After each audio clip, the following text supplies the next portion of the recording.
Hello, people, and welcome to my YouTube channel. My name is Deep Roy Chaudhary, and I'm just a random guy who talks about random stuff.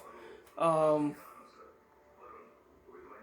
yeah, so I have been talking about the future of humanity for the past four videos, and I think I'm going to talk something related to this. But yeah, the title of this video is a little bit different, as you know. Yeah, uh, genetic manipulation or genetic engineering.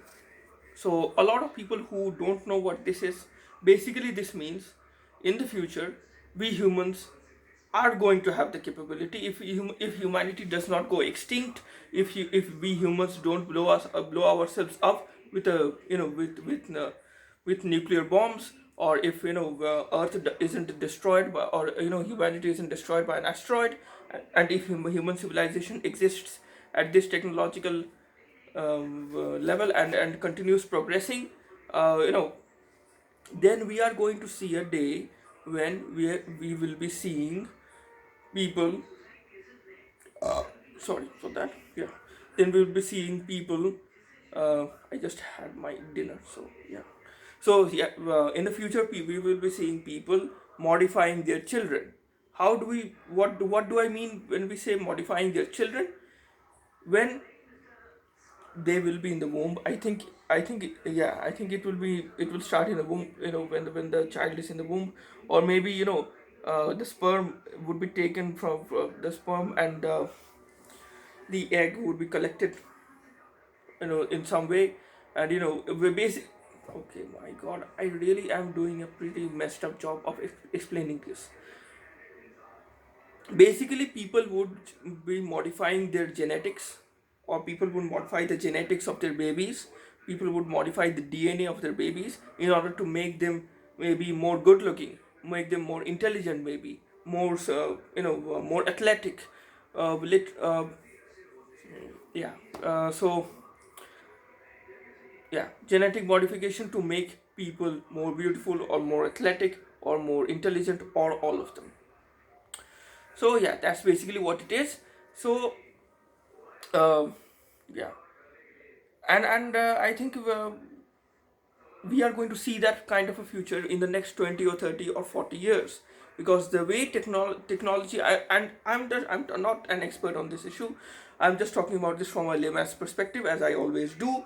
But all the point that I'm trying to make is the way we humans are progressing on all fields, medical field, space technology, AI, all the things that are happening on planet Earth, all the things that are done by various researchers in various fields. It just shows that it is only a matter of time when before we actually have the ability, the capability to modify our genes, literally, you know modify our genes, maybe cut some bad part of our DNA to make sure that we do not have, or make sure that the child does not have some kind of a horrific disease that would affect him or her for the rest of his or her life, some kind of an incurable disease. So in this front, I think it kind of works for the betterment of human species when genes are modified, or DNA is modified. Genetic manipulation is done for the sake of getting rid, or for the sake of curing the child of any horrific diseases that the child would eventually have. Maybe curing curing the child of any diseases. But when this kind of genetic manipulation takes the form of trying to make the child, you know the super intelligent, some kind of a genius who has an IQ of 345, or making the child as athletic as, you know as Usain Bolt, uh, Michael Phelps, I think it was Michael Phelps.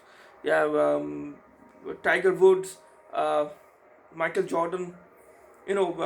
Basically combining the athleticism of all these people combined.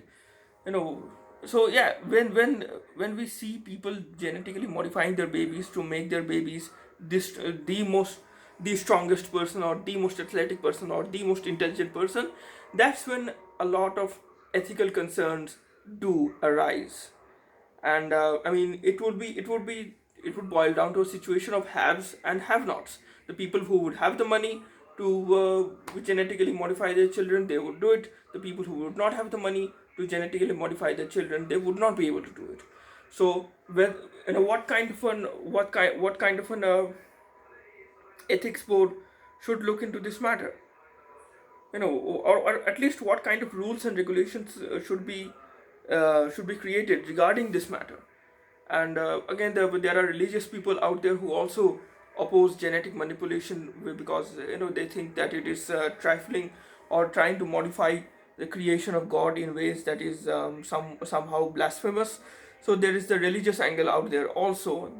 I have heard of people, religious people, people who are trying to oppose genetic manipulation on religious grounds, trying to oppose this concept of designer babies on religious grounds. And I think a lot of other ethicists who might not be of religious backgrounds, even they would try to oppose something like this. My perspective, I don't know, man. I mean, if you have the money, there's a point where you should be able to do whatever you want with your life, but you should also, it's should a parent the have the right to modify the genes of their children without the permission? There's also that angle. And let's assume that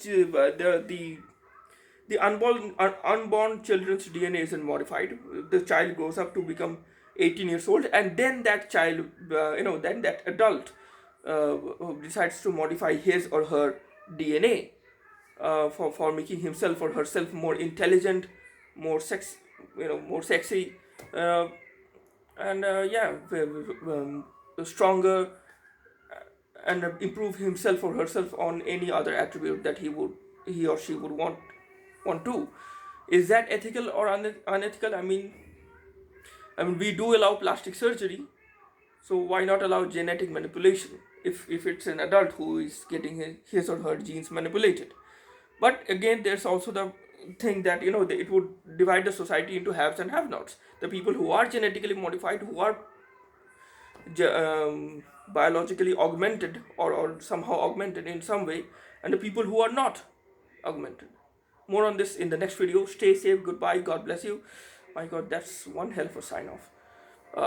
Goodbye. God bless you. Stay safe.